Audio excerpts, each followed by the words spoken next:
Mari Bapak Ibu kita satukan hati kita. Mari kita berdoa. Terima kasih Tuhan Yesus, kami bersyukur kepadamu Bapa di surga atas segala kebaikan dan pertolongan-Mu Tuhan, hingga kami semua anak-anak-Mu, ahli waris-Mu, orang-orang kudus-Mu bisa kembali hadir di sini Tuhan, di hadapan hadirat untuk memuji, memuliakan, terutama untuk mendengarkan firman Tuhan.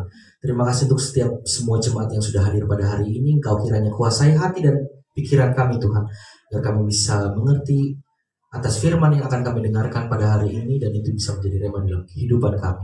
Kami siap untuk mendengarkan firman Tuhan. Di dalam nama Tuhan Yesus kami berdoa dan mengucap syukur kepada Bapa di surga. Haleluya. Amin. Jemaat semua saya persilakan untuk duduk kembali. Shalom. Shalom. Sekali lagi shalom. Shalom. Bagaimana Bapak Ibu kabarnya? Luar biasa. Luar biasa ya. Yes. Tentunya kita sebagai anak-anak Tuhan, orang-orang kudusnya Tuhan, pasti akan selalu diberikan sukacita. Amin ya. Amin. Amin. Tapi tentunya tidak terlepas juga dari permasalahan yang sering kita hadapi. Tapi itu tidak menjadi halangan bagi kita Bapak Ibu untuk tetap mengabarkan, tetap memberikan hati kita untuk Tuhan, karena kita tahu bahwa kita mendapatkan lebih daripada itu dari Tuhan Yesus. Amin ya. Dan kali ini Bapak Ibu, saya berkesempatan untuk kembali membawakan firman Tuhan. Dan hari ini saya akan berbicara tentang, kita akan melihat Bapak Ibu bagaimana kesetiaan ya, kesetiaan orang-orang percaya Bapak Ibu. Bagaimana kesetiaan orang-orang percaya ini harus terus dibangun. Karena orang-orang percaya tentunya kesetiaan ini adalah sesuatu hal yang susah-susah gampang Bapak Ibu. Ya, entah itu kita di dalam pekerjaan, entah itu kita dalam lingkungan, keluarga, pertemanan, terutama di dalam hal pemberitaan firman Tuhan. Bagaimana kita seorang percaya ini bisa memiliki hati yang setia. Ini yang setia ini susah didapatkan, ya, susah didapatkan, susah memberikan diri untuk setia. Itu setia, kata setia ini menjadi sesuatu hal yang sangat-sangat bagus untuk kita orang percaya, karena kita tahu bahwa kita melihat sendiri bahwa dari contoh Yesus sendiri yang masih di bumi, tapi kita tidak melihat itu. Tapi yang kita lihat adalah kasih karunia-Nya. Bagaimana kesetiaan kita terus dibangun oleh kasih karunia Allah. Itu yang menjadi poin penting bagi kita Bapak Ibu untuk kita lihat. Dan pada kali ini saya ingin Bapak Ibu kita semua untuk membuka surat Rasul Paulus, tentunya di Titus pasalnya yang pertama. Titus pasalnya yang pertama, kita akan melihat Titus ini adalah anak rohaninya Paulus ya, Bapak Ibu ya, tahu ya. Titus adalah anak rohaninya Paulus, dia juga seorang pelayan muda, kita bisa melihat di situ. Tapi kita akan baca dulu Titus pasal yang pertama sampai dengan yang keempat. Kita akan membacanya bersama-sama karena ini hanya sedikit saja. 1, 2, 3. Dari Paulus, hamba Allah dan Rasul Yesus Kristus, untuk memelihara iman orang-orang pilihan Allah dan pengetahuan akan kebenaran seperti yang nampak dalam ibadah kita. 2. Dan berdasarkan pengharapan akan hidup yang kekal, yang sebelum permulaan zaman sudah dijanjikan oleh Allah yang tidak berdusta. 3. Dan yang pada waktu yang dikehendakinya telah menyatakan firman-Nya dalam pemberitaan Injil yang telah dipercayakan kepadaku sesuai dengan perintah Allah, Juru Selamat kita. 4. Kepada Titus, anakku yang sah menurut iman kita bersama, kasih karunia dan sejahtera dari Allah Bapa dan Kristus Yesus, Juru Selamat kita, menyertai engkau. Ya, Bapak Ibu, mari kita breakdown sedikit ini dari surat Paulus kepada Titus ini. Surat Titus ini ditulis oleh Rasul Paulus tentunya Bapak Ibu kepada anak rohaninya. Kita tahu bahwa Titus tadi yang sudah disinggung. Kemudian Titus ini adalah seorang pelayan muda, ya, seorang pelayan muda Bapak Ibu yang ditempatkan oleh Paulus sendiri, ya, untuk melayani jemaat kudusnya Tuhan di sebuah pulau. Kalau bisa kita lanjut ke ayat yang kelima, boleh? Di situ ditugaskan di mana, Bapak Ibu? Di Kreta, Pulau Kreta, betul. Sebuah pulaunya ini bernama Pulau Kreta. Jadi Pulau Kreta ini terletak di wilayah jajahan, ya, di wilayah jajahan atau kekuasaan bangsa Yunani kuno pada waktu itu. Nah, kemudian apa sih yang Paulus minta? Apa sih yang Paulus inginkan oleh anak didiknya ini, seorang pelayan yang muda ini, yaitu Titus? Paulus meminta kepada Titus agar dia mengatur kembali bagaimana supaya kehidupan praktis jemaat kudusnya Tuhan di Pulau Kreta ini harus segera bersesuaian atau selaras dengan maksud dan rencana Tuhan berdasarkan kebenaran Injil kasih karunia-Nya yang sudah lebih dulu disampaikan oleh Paulus, ya. Awalnya sudah disampaikan oleh Paulus dan dilanjutkan kembali oleh anak didiknya, yaitu Titus. Kita baca ayat yang kelima, 1, 2, 3. Aku telah meninggalkan engkau di Kreta dengan maksud ini, betul, supaya engkau mengatur apa yang masih perlu diatur, dan supaya engkau menetapkan penatua-penatua di setiap kota seperti yang telah kupesankan kepadamu. 6. Yakni orang-orang yang tak bercacat, yang mempunyai hanya satu istri, yang anaknya hidup beriman dan tidak dapat dituduh karena hidup tidak senonoh atau hidup tidak tertib. 7. Sebab sebagai pengatur rumah Allah, seorang pendiri jemaat harus tidak bercacat, tidak angkuh, bukan pemberang, bukan peminum, bukan pemarah, tidak serakah. 8. Melainkan suka memberi tumpangan, suka akan yang baik, bijaksana, adil, saleh, dapat menguasai diri, dan berpegang kepada perkataan yang benar, yang sesuai dengan ajaran yang sehat, supaya ia sanggup menasihati orang berdasarkan ajaran itu dan sanggup meyakinkan penentang-penentangnya. 10. Karena sudah banyak orang hidup tidak tertib, terutama di antara mereka yang berpegang pada hukum sunat. Dengan omongan yang sia-sia mereka menyesatkan pikiran. 11. Orang-orang semacam itu harus ditutup mulutnya, karena mereka mengacau banyak keluarga dengan mengajarkan yang tidak untuk mendapat untung yang memalukan. 12. Seorang dari kalangan mereka, nabi mereka sendiri, pernah berkata, dasar orang Kreta pembohong, binatang buas, pelahap yang malas. Kesaksian itu benar, karena itu tegurlah mereka dengan tegas supaya mereka menjadi sehat dalam iman. 14. Dan tidak lagi mengindahkan dongeng-dongeng Yahudi dan hukum-hukum manusia yang berpaling dari kebenaran. 15. Bagi orang suci semuanya suci, tetapi bagi orang najis dan bagi orang tidak beriman suatu pun tidak ada yang suci, karena baik akal maupun suara hati mereka najis. 16. Mereka mengaku mengenal Allah, tetapi dengan perbuatan mereka menyangkal Dia. Mereka keji dan durhaka dan tidak sanggup berbuat sesuatu yang baik. Ada beberapa poin yang bisa kita lihat dari surat Paulus ini tentunya. Yang pertama, Titus adalah seorang contoh, ya, contoh seorang hamba Tuhan muda yang sangat setia. Tentunya kalau kita ingin memilih suatu penerus untuk kita tempatkan di satu tempat contoh, tentunya kita pasti harus melihat bagaimana sih orang ini bisa menjadi andalan, ya, andalan kita. Dan di sini kita lihat bahwa Paulus melihat itu sebagai seorang yang cinta akan firman kebenaran, mau terus belajar, mau mempunyai hati yang ingin melayani. Dan Titus ini menjadi salah satu orang, ya, zaman kasih karunia, menjadi hamba Tuhan yang sangat setia. Rasul Paulus sangat percaya, Bapak Ibu, kepadanya.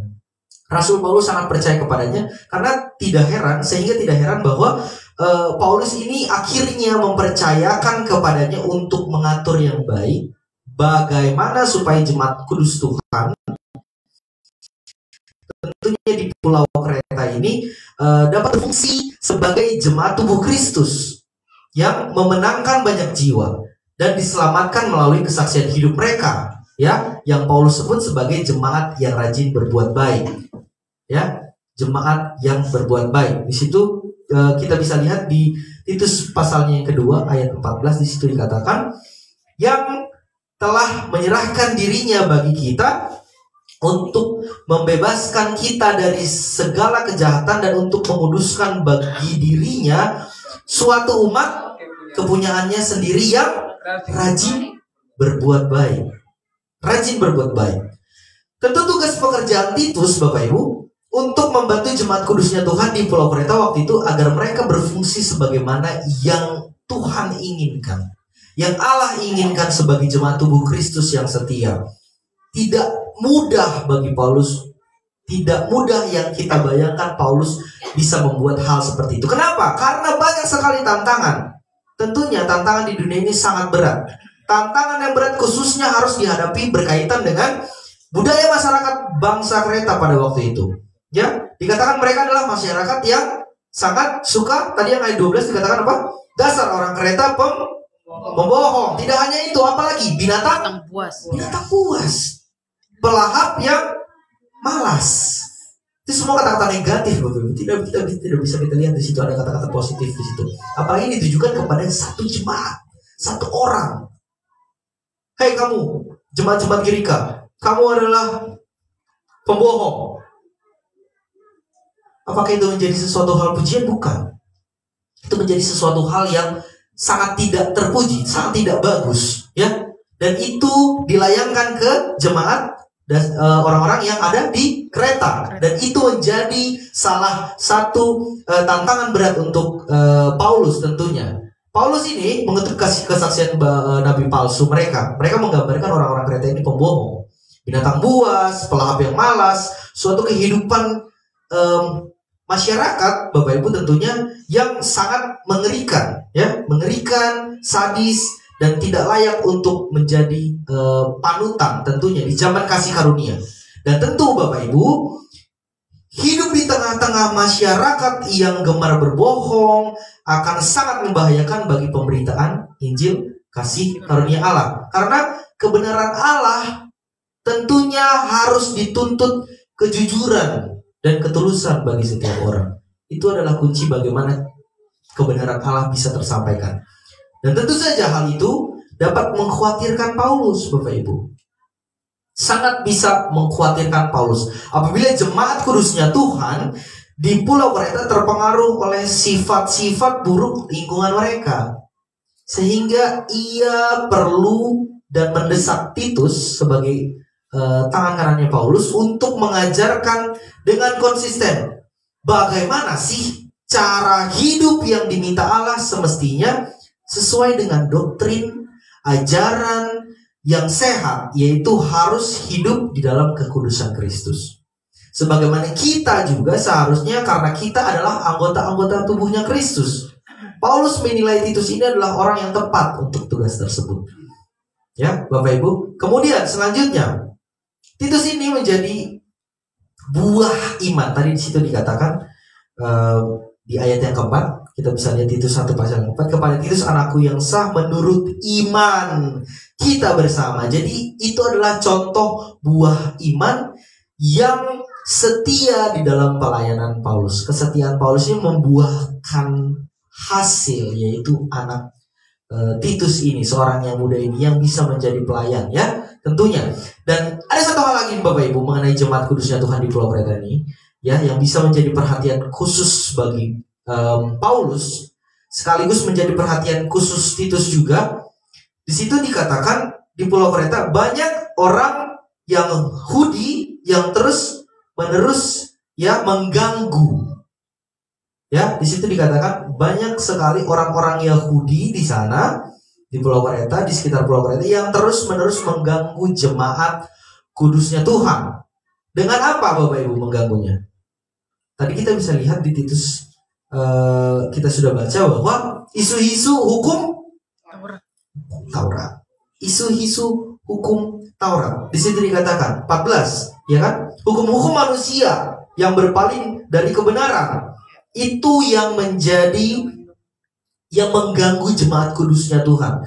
Kalau kita bisa dengarkan banyak sekali isu-isu hukum Taurat, ya. Sunat dan dongeng-dongeng Yahudi yang bisa menyesatkan jemaat kudusnya Tuhan di sana. Di sana tadi kita lihat di ayat 13, untuk menegur mereka dengan tegas supaya mereka menjadi sehat dalam iman. 14, tidak lagi mengindahkan dongeng-dongeng Yahudi. Nah, dongeng-dongeng Yahudi ini yang menjadi dasar kenapa orang-orang banyak berpaling dan untuk orang-orang yang belum berpegang teguh kepada Injil kebenaran, ya. Untungnya Bapak Ibu, Titus sudah mempunyai pengalaman.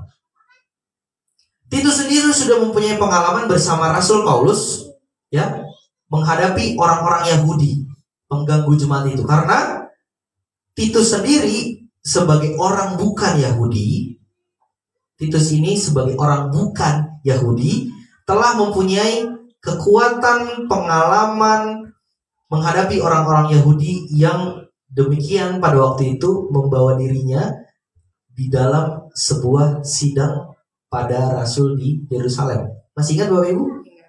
Sidang di Yerusalem? Ingat ya? Ya, misalkan pelayan antara Injil kerajaan dengan Injil kasih karunia terhadap Paulus, ya, dan Kefas, betul.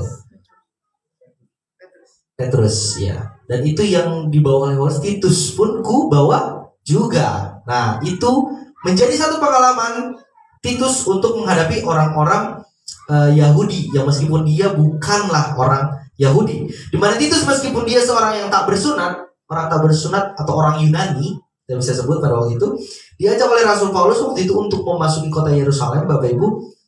Dan meskipun itu Titus adalah seorang bukan Yahudi, tidak dapat dipaksakan untuk bersunat.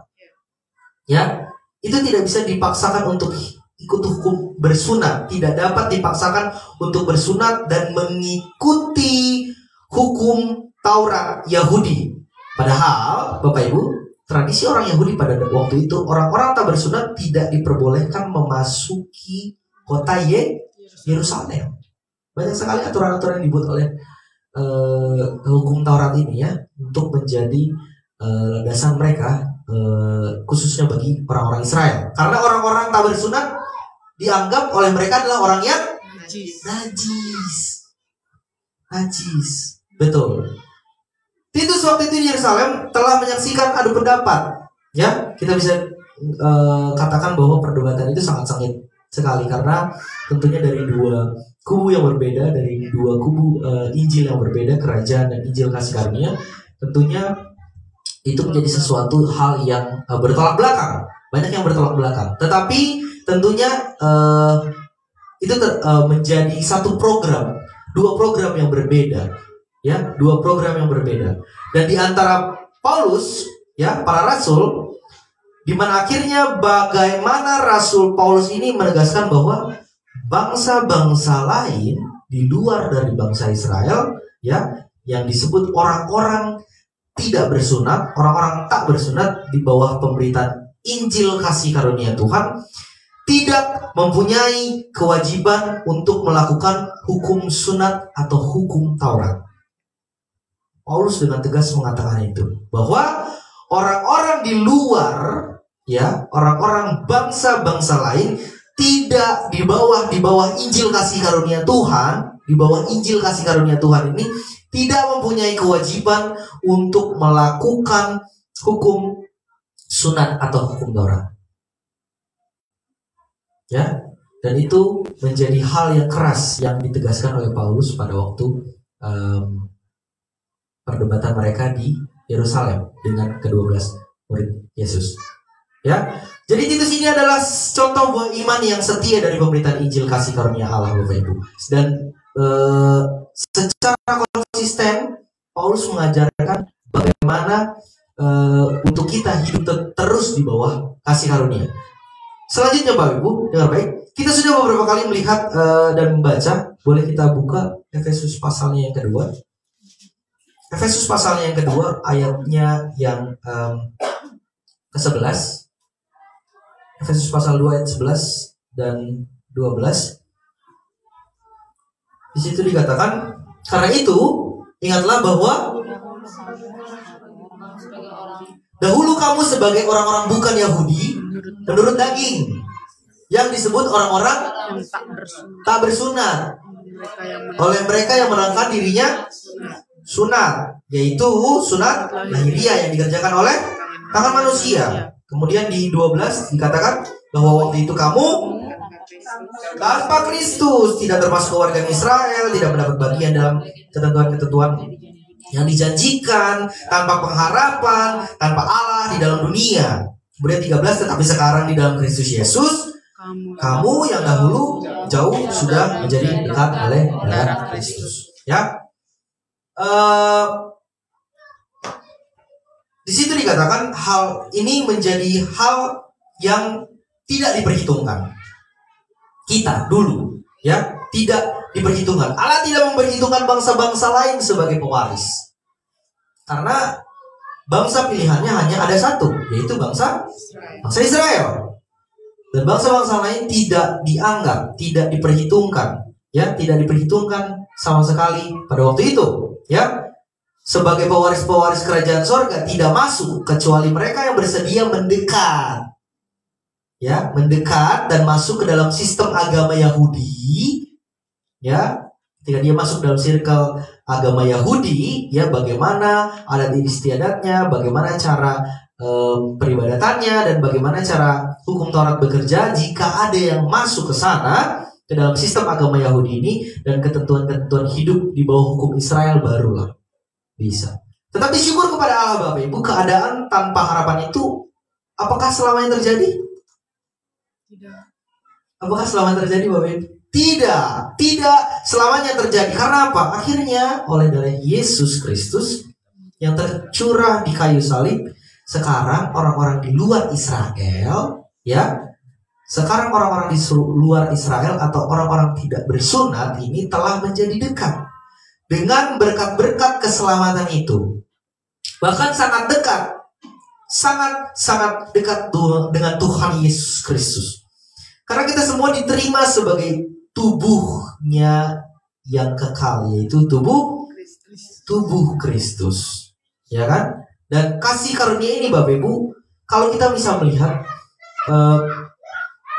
kasih karunia ini menjadi sering sekali disalahartikan Bapak Ibu. Disalahartikan dalam artian banyak orang mengenal sebagai kasih karunia sebagai sesuatu yang murahan, ya, karena itu pemberian, tidak ada effort untuk mendapatkan itu, gitu. Terlihat seperti itu, terlihat seperti murahan di dalam tanda kutip, ya, katanya, karena mereka berpikir gampang banget sih kita memperoleh kasih karunia ini, gampang banget sih, gak semudah itu dong. Harusnya ada dong sesuatu hal yang bisa kita dapatkan yang berharga dari Tuhan, yang perlu manusia lakukan untuk kita bisa mendapatkan itu. Mereka berpikir terlalu gampang untuk memperoleh kasih karunia itu tanpa usaha. Gampang banget, ya, terlalu gampang manusia, ya, terlalu gampang kita bisa memperoleh kasih karunia keselamatan tanpa usaha kerja keras. Sedangkan kerja keras saja, ya, kerja keras manusia saja itu belum tentu mendapatkan sesuatu yang sesuai, apalagi nggak berusaha. Mau kerja aja nggak dapat, apalagi nggak kerja. Tapi benarkah apakah kasih karunia itu murahan Bapak Ibu? Tidak, sama sekali tidak, ya. Sama sekali tidak. Kasih karunia itu bukan sesuatu hal yang murahan Bapak Ibu. Bukan hal yang bisa dipandang enteng, ya. Bukan sesuatu hal yang tidak ada harganya,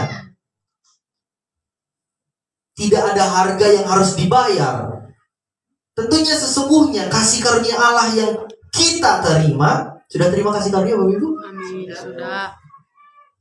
Amin, ya. Amin. Semua kasih karunia Allah yang kita telah terima dengan penuh sukacita, ya, dan damai sejahteranya, itu sudah terlebih dahulu dibayar. Siapa yang membayar? Yesus. Manusia? Bukan. Yesus sendiri. Amin. Amin. Dibayar Berapa banyak? Semuanya lunas. Lunas. Dibayar lunas. Tidak ada lagi hal yang tidak dibayar oleh Yesus oleh darahnya. Dibayar lunas dengan harga yang sangat-sangat mahal. Sangat-sangat mahal dan tidak ternilai ya dengan apapun, bukan dengan emas atau perak yang bisa kita lihat kasat mata ya, tapi dengan darah dan nyawa Kristus sendiri yang tak bercacat, kudus dan tak bercela di dalam segala hal. Sehingga Bapak Ibu, di sini kita bisa melihat bahwa hal itu kita bisa lihat 1 Korintus pasalnya 15 ayat 10, Bapak Ibu. 1 Korintus 15 ayat 10 di situ dikatakan, tidak usah dibuka, tidak apa-apa. Tetapi karena kasih karunia Allah, aku adalah sebagaimana aku ada sekarang. Kasih karunia yang menjadikan aku yang sekarang menjadi sebagaimana aku yang sekarang. Dan kasih karunia dianugerahkan kepadaku apakah sia-sia? Tidak sia-sia. Sebaliknya aku telah bekerja keras daripada mereka semua, tetapi bukan aku melainkan siapa yang menyertai? Kasih karunia Allah. Jadi tidak ada yang manusia yang bisa mengandalkan diri sendiri untuk mengatakan bahwa aku ini kuat karena perjuanganku yang luar biasa. Aku ini bisa mendapatkan keselamatan karena aku ini ya bekerja keras untuk mendapatkan itu. Sama tadi seperti yang Ibu Ria sampaikan bahwa jadi kayak kurang apa, kok tuntutannya besar gitu loh.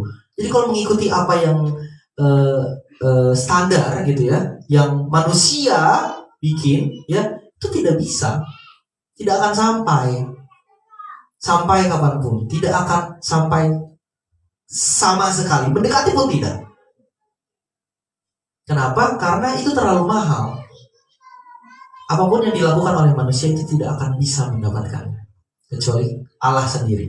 Ya, Bapak Ibu.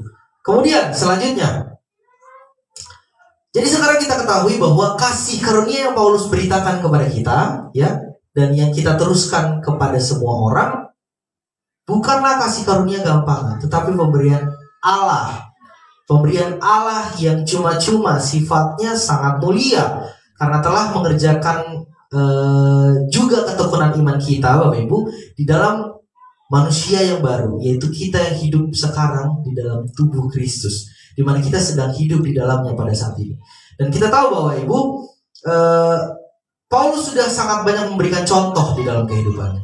Sudah sangat sekali banyak. Sudah banyak sekali. Kita tahu bahwa background Paulus bukan dari orang yang benar-benar dari kecil dia menjadi pengikut Yesus, tapi yang kita tahu dia adalah seorang pembunuh, membantai jemaat-jemaat orang-orang kudus juga pada waktu itu. Tapi itu yang dipakai Tuhan untuk menjadi pemberita Injil atau rasul bagi bangsa-bangsa lain. Ia menunjukkan bahwa kasih karunia Allah ini tidak sia-sia, Bapak Ibu.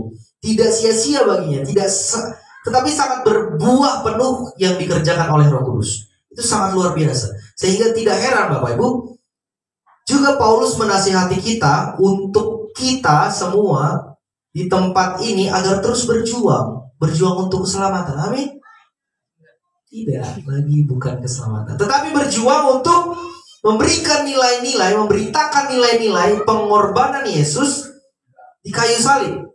Pengorbanan yang tidak ternilai, yang sangat mulia, dan menghadirkan harapan yang penuh berkat dan damai sejahtera. Tuhan Yesus Kristus, Injil kasih karunia-Nya. Sehingga kita dapat melihat juga bahwa dalam hal membantu mengarahkan kehidupan yang penuh kesetiaan, ya, kesetiaan kepada kasih karunia ini, Paulus telah memberikan banyak contoh teladan, banyak yang bisa kita lihat di dalam firman Tuhan, tentunya di dalam kasih karunia yang bisa kita ambil contoh di dalam keteladanan. Salah satunya Paulus. Kemudian yang bagi orang-orang muda, di sini kita bisa lihat anak didiknya, yaitu Titus. Nah, ini mereka bisa melayani dengan setia kepada Tuhan, sekalipun harus menghadapi tantangan. Tidak hanya Paulus sendiri yang menghadapi tantangan, tetapi juga Titus sebagai anak yang muda, yang masih muda, ya, tentunya mendapatkan tantangan dari orang-orang Yahudi yang tentunya mengganggu jemaat-jemaat yang dilayani oleh Paulus di Kreta, ya, di Pulau Kreta. Dan itu tidak mengenal belas kasih Allah, Bapak Ibu. Tantangan ini karena mereka tidak mengerti bagaimana sistem kerja kasih karunia Allah. Namun kita dapat menyaksikan dan membaca di setiap surat Rasul Paulus bahwa segala pergumulan yang Paulus alami, yang Paulus hadapi, ya, akan selalu berada dalam penyertaan kasih karunia dan damai sejahtera Allah. Maka kita harus melihat bahwa kesetiaan itu menjadi kunci, Bapak Ibu. Kesetiaan itu menjadi kunci bagi setiap orang-orang percaya yang ingin menyerahkan dirinya, yang ingin tentunya di dalam hidupnya selalu ingin mencapai kasih karunia dalam artian kebenaran, ilmu pengetahuan kebenaran akan kasih karunia yang tentunya dibagi dengan tepat dan benar, tidak campur aduk, ya. Kemudian selanjutnya, Bapak Ibu, poin selanjutnya kita bisa melihat bahwa dari kecakapan rohani Titus, ya, Titus yang sangat mumpuni meskipun tergolong masih usia yang sangat muda, tentunya melalui pengalaman-pengalaman bersama Rasul Paulus, yaitu mentornya sendiri, Titus menjadi sangat cakap, sangat terampil, ya, di dalam hal bagaimana menangani masalah-masalah yang dihadapi jemaat kudusnya di Pulau Kreta. Itulah sebabnya Paulus sendiri, Bapak Ibu, sangat percaya kepada Titus meskipun sebagai seorang pelayan yang ya masih sangat muda lah, ya. Bisa kita lihat yang tentunya mempunyai kapasitas dan mengajarkan Injil keselamatan kasih karunia Allah ini dan doktrin-doktrin firman Tuhan yang sehat, yang sangat mendasar bagi kemajuan dan perkembangan iman jemaat kudus Tuhan tersebut. Dan itu menjadi sesuatu hal yang sangat sukacitanya Paulus. Kemudian selanjutnya, Bapak Ibu, poin selanjutnya, Titus telah menyaksikan bagaimana kebenaran Injil kasih karunia Tuhan difinalisasi, atau kita bisa dengan kata lain telah diakhiri di dalam sidang jemaat pada waktu sidang jemaat Rasul di Yerusalem, ya, sebagai satu-satunya berita keselamatan pada saat ini. Kalau kita baca Galatia pasal yang kedua, ya, betul sekali, Ibu. Galatia pasal yang kedua ayatnya yang ke-7 sampai dengan yang ke-9 itu menjadi poin kita hari ini. Galatia pasal kedua 7 sampai 9, di situ dikatakan tetapi sebaliknya setelah mereka melihat bahwa kepadaku telah dipercayakan pemberitaan Injil untuk orang-orang tak bersunat, sama seperti kepada Petrus untuk orang-orang bersunat. 8, karena ia yang telah memberikan kekuatan kepada Petrus untuk menjadi rasul bagi orang-orang bersunat, ia juga yang telah memberikan kekuatan kepadaku untuk orang-orang yang tidak bersunat. Situ sudah dibagi, ya. Petrus, kamu untuk orang-orang bersunat. Oke, saya yang tidak bersunat. Jadi kamu ke sana, saya ke bangsa-bangsa lain. Di situ kemudian selanjutnya 9, dan setelah melihat kasih karunia yang dianugerahkan kepadaku, maka Yakobus, Kefas, Yohanes yang dipandang sebagai sosok guru jemaat berjabat tangan dengan aku dan dengan Barnabas sebagai tanda persekutuan, supaya kami pergi kepada orang-orang yang tidak bersunat dan mereka kepada orang-orang yang bersunat. Akhirnya dibagi. So kalau kita bisa melihat firman Tuhan ini harus dibagi. Tidak bisa kita campur adukan semua firman yang ada di dalam Alkitab ini yang mengganggu, dalam artian karena kasih karunia ini adalah sesuatu hal yang tidak bisa dicampur adukan dengan Injil kerajaan yang lain, ya, Injil kerajaan atau Injil di luar kasih karunia. Tapi apakah itu semua yang di dalam firman Tuhan ini salah, Bapak Ibu? Tidak salah.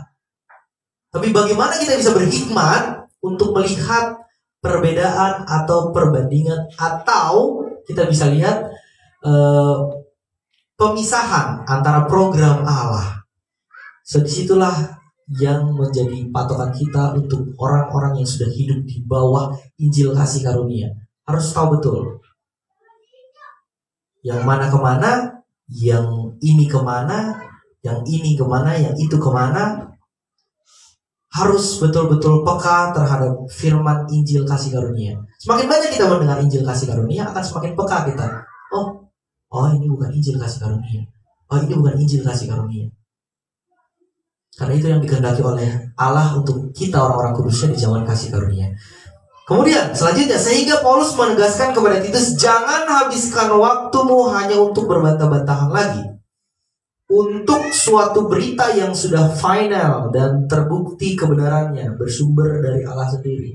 Ya, lakukan saja terus tugas memberitakan Injil keselamatan tanpa henti, ya, tanpa takut dan gentar, karena Allah ini di pihak kita, Bapak Ibu. Allah selalu di pihak kita. Kita lebih daripada pemenang. Amin. Kita lebih daripada pemenang. Faktanya, Paulus tidak menerima pesan firman Tuhan yang dia sampaikan dan ajarkan dari siapapun juga. Paulus tidak menerima itu dari manusia. Paulus tidak menerima itu dari rasul-rasul yang lain, pemberita-pemberita Injil yang lain yang masih hidup pada zaman itu, ya. Tapi Paulus mendapatkannya dari langsung dari Allah, bukan berasal dari pengajaran-pengajaran Petrus, ya, yang harus ditujukan kepada bangsa Israel. Paulus menerima berita Injilnya langsung dari Allah sendiri, Tuhan Yesus sendiri, dengan wahyu, yaitu pemberitaan kehendak Tuhan bagi keselamatan kita bangsa-bangsa lain.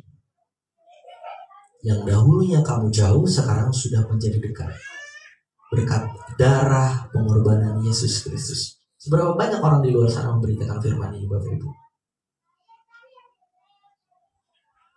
Hanya kehidupan praktis yang mereka beritakan.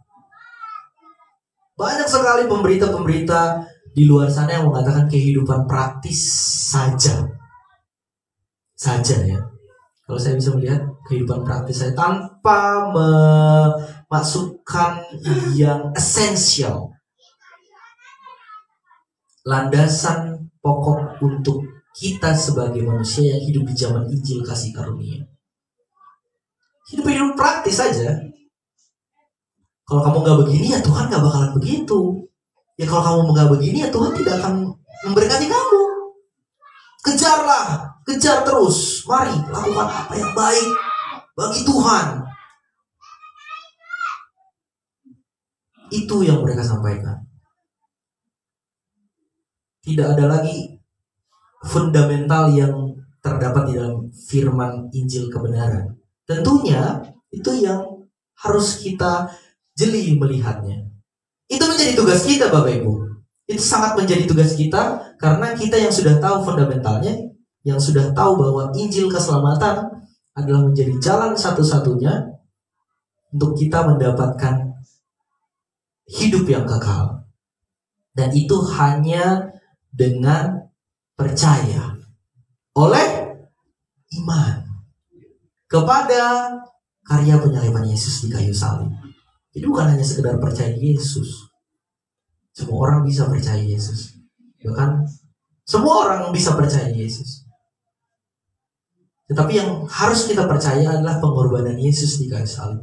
Seberapa percaya kamu sudah diampuni dosanya satu kali untuk selama-lamanya? Apakah kamu bisa menerima itu sebagai suatu kabar sukacita? Amin ya Bapak Ibu.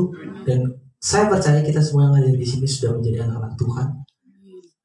Dan sudah tidak ragu lagi untuk mengatakan bahwa saya adalah orang-orang kudus. Saya orang-orang kudus. Kudus kan? Kudus. Saya adalah orang kudus. Saya pasti masuk surga. Dan hidup saya dijamin oleh darah Kristus. Amin. Sukacita itu yang bisa kita sebarkan dalam bentuk kesetiaan kita melayani untuk pemberitaan firman Tuhan, baik itu apapun itu yang bisa kita ambil di dalam pelayanan. Amin ya Bapak Ibu. Melayani itu banyak sekali bentuknya, ya. Kita ini sedang melayani sekarang. Tapi terlebih lagi bagaimana Tuhan ingin sampaikan kepada kita Bapak Ibu orang-orang kudusnya Tuhan, bagaimana kita bisa memberitakan firman Injil kebenaran yang tentunya menjadi landasan bagi orang-orang percaya sekarang supaya banyak orang diselamatkan. Amin ya Bapak Ibu. Baiklah, apa yang kesimpulan kita bisa ambil dari pemberitaan firman Tuhan kita pada hari ini? Kesimpulan kita adalah marilah kita Bapak Ibu tetap fokus pada satu tujuan, mempelajari dan mempercayai cara Tuhan, ya, yang paling efektif memampukan kita untuk berfungsi sebagai anggota-anggota tubuhnya yang mulia. Karena itulah Paulus menegaskan bukan hanya kepada Titus juga, tetapi juga kepada kita semua yang hadir pada hari ini, yang menonton lewat live streaming, kepada semua orang-orang kudusnya Tuhan, ya, bahwa marilah kita Bapak Ibu hidup, ya, harus menjadi pribadi-pribadi yang konsisten hidupnya, ya, konsisten hidupnya dengan prinsip-prinsip pengajaran kasih karunia Allah. Apabila kita ingin melihat kebahagiaan dan sukacita kita bersama dengan menyaksikan bagaimana jiwa-jiwa dimenangkan bagi Kristus dan bertumbuh bersama-sama di dalam hidup yang benar-benar sungguh-sungguh memuliakan Allah. Berdasarkan apa? Berdasarkan kuasa kasih karunia-Nya, ya, yang luar biasa yang telah menyelamatkan hidup kita. Dan teruslah setia di dalam pelayanan kasih karunia Allah. Amin. Mari kita bersatu dalam doa. Terima kasih Tuhan Yesus, kami bersyukur kepadamu Allah Bapa di surga. Terima kasih untuk setiap hal yang kami sudah terima Tuhan Yesus. Sangat mahal Engkau membayar jiwa kami Tuhan, dan kami sangat bersyukur kepadamu karena kami percaya atas pengorbananmu di kayu salib 2000 tahun yang lalu untuk menyelamatkan semua orang, menyelamatkan kami semua. Terima kasih Tuhan, kami orang-orang kudus-Mu Tuhan, untuk pemberitaan firman Tuhan yang sudah kami dengarkan. Terima kasih Tuhan, kami terus diingatkan kembali ya Bapak untuk hidup di dalam kesetiaan. Terima kasih, kami percaya Tuhan bahwa apa yang kami lakukan Tuhan, kami ingin hidup sesuai dengan firman kasih karunia Allah yang sudah kami dengarkan. Begitu berat yang akan kami jalani, tapi kami percaya bersama Tuhan Yesus, kasih karunia Allah sudah cukup bagi kami untuk memampukan kami. Terima kasih Tuhan untuk setiap jemaat yang sudah mendengarkan firman Tuhan, baik yang hadir pada hari ini dan maupun yang menonton lewat live streaming. Kami percaya Tuhan, kami semua begitu disegarkan oleh makanan-makanan rohani yang tentunya akan menjadi landasan kami Tuhan sebagai anak-anak-Mu untuk pergi memberitakan firman Tuhan. Terima kasih Tuhan Yesus untuk semuanya. Kami akan lanjutkan acara ibadah kami ini, Engkau sertai dari awal pertengahan hingga pada akhirnya. Dalam nama Tuhan Yesus kami berdoa mengucap syukur kepada Bapa di surga. Haleluya. Amin. Amin. Shalom. Shalom.